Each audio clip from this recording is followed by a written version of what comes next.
NBC 39 News at 10 is brought to you by Physicians Quality Care, where we treat you like family. 2 locations, open 7 days a week. Now, from your hometown news team in the heart of downtown Jackson, this is NBC 39 News at 10. Good evening and thank you for tuning in to NBC 39 News. I'm Meredith Mitchell. Josh has the night off.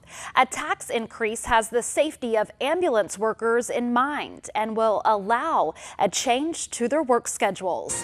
NBC 39's Camila Reda has more. The 5-cent tax raise will change ambulance services in Gibson County. Currently, EMS workers are on duty for 24 hours but are only getting paid for 16.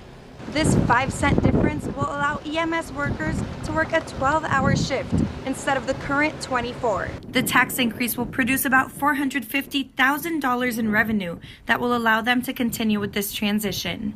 This will allow them to hire the increased number of paramedics and EMTs to cover the shift configurations. It's more of a safety issue than anything. We're very concerned about the safety of our employees working those long, hard shifts. Sometimes they don't have enough time for sleep or meals. You know, especially when they're administering medication or just making a decision, a life and death decision for you. We don't want our employees to be stressed and tired to the point they have trouble making those decisions. Director of Finance Greg Pillow says the state has talked about limiting the shifts of ambulance employees. And so we're just trying to stay ahead of the curve and being proactive in all this. They are currently testing 12-hour shifts with one of the 6 ambulances. Pillow says that this transition will benefit everybody in the county who will ever need ambulance services. From Trenton, for NBC 39 News, I'm Camila Rueda. Your first weather.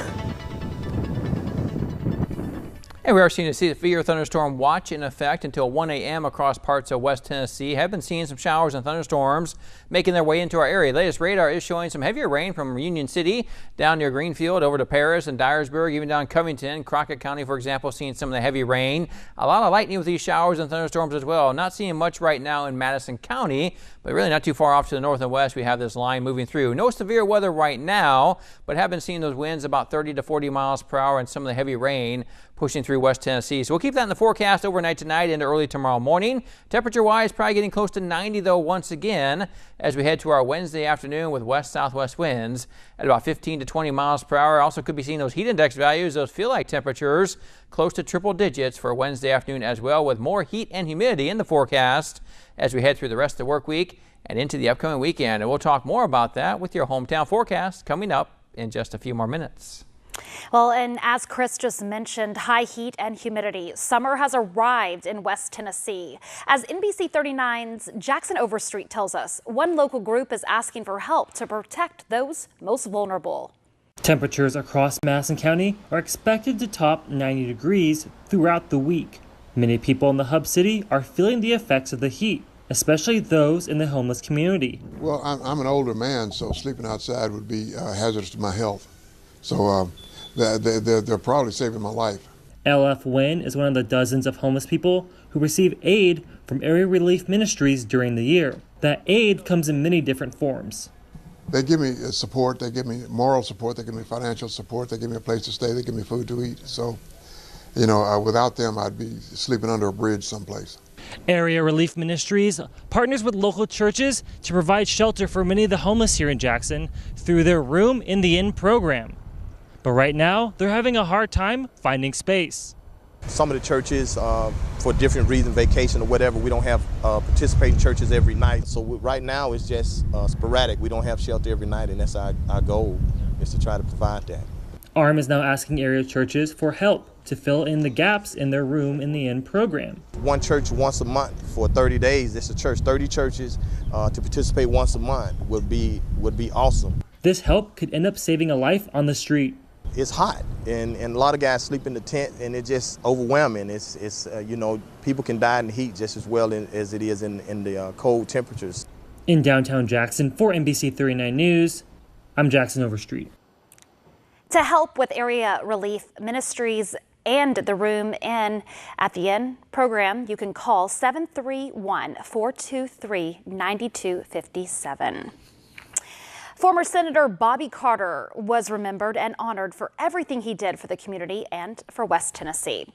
Towards Three-Way on Highway 45 over the Middle Fort Deer River, you can find a sign that reads Senator Bobby Carter Memorial Bridge. The unveiling of the new sign has been in the works for several years and will be a lasting memory of Senator Carter. Carter impacted the community as one of the founding members of the West Tennessee Healthcare Foundation. He served on several boards as well as several committees in the Tennessee General Assembly. He's just a wonderful man that did so much for our community, and we want to continue to remember him for all the great things he's done for our community. Family and friends say Carter has had an upbeat personality and uplifting spirit, even in his last days. They say this permanent memorial means a lot to them because he always had the best interest of West Tennessee in his heart. Today, local businesses and residents were celebrated in Jackson for their green thumbs. The City of Jackson and Keep Jackson Beautiful held their 29th annual Mayor's Civic Pride Awards Luncheon. The ceremony highlights local businesses and residential buildings that keep their landscaping looking sharp year-round. Mayor Jerry Geist says this day shows that people across Jackson are working together to make Jackson look its best. City, you know, it takes all of us to make the city and both our businesses, our banks, our manufacturing facilities, and the residents. We all join in hand to try to make this city all it can be as far as beautification standpoint and making it a more attractive city. The banquet also honored multiple local businesses for their eco-friendly practices during the year.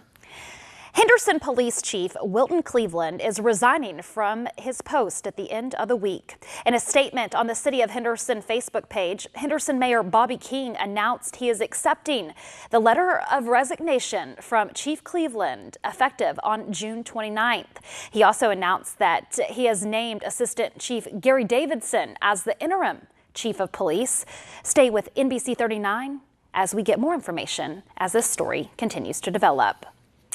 A recent CDC report found tick and mosquito-borne diseases are on the rise. They have tripled since 2004. That makes a good insect repellent more important than ever. Reporter Erica Edwards has the latest buzz on the best bug sprays.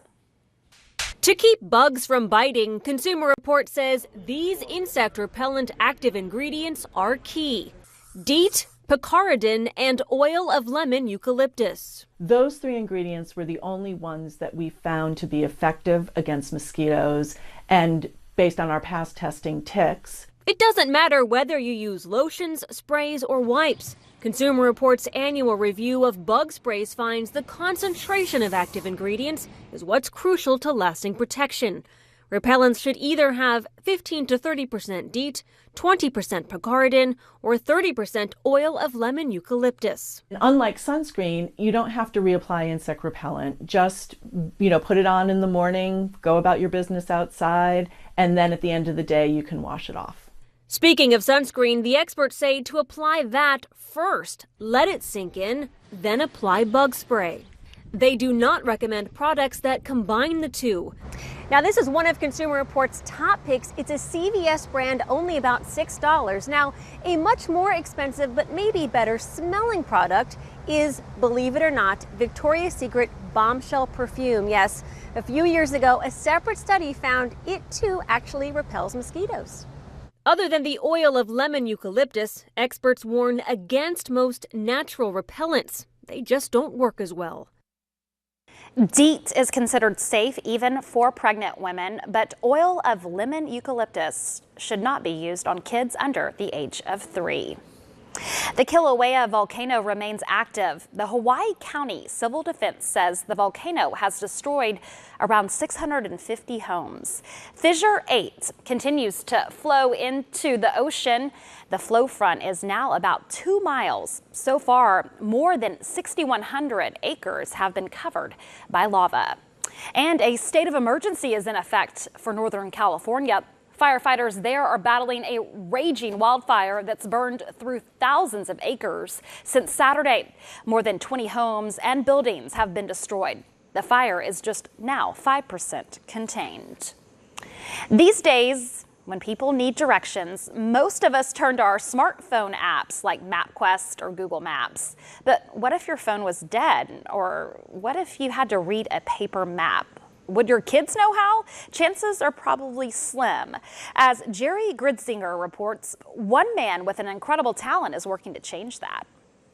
Jim Mancuso likes to doodle, not mindless squiggles, but maps of the U.S., drawn to scale and nearly perfect every time. It goes all the way back to 1965 when I was only 7 years old. That's when his parents bought him this, a United States map puzzle, launching a lifelong fascination. I began to take these pieces out and trace them and make my own drawn maps that way. After years of tracing, Jim went freehand. He got better and faster. How long does it take you to draw something like this on a sheet of paper? Less than 10 minutes. When he had kids, he wanted to use his cartography skills to teach them their geography, but on a larger scale. So he moved his maps from paper to pavement, even the beach. And I won the sand sculpture contest there one year. The glory days for Jim. These things, smartphones, are making maps relics of the past. And he says kids are missing out.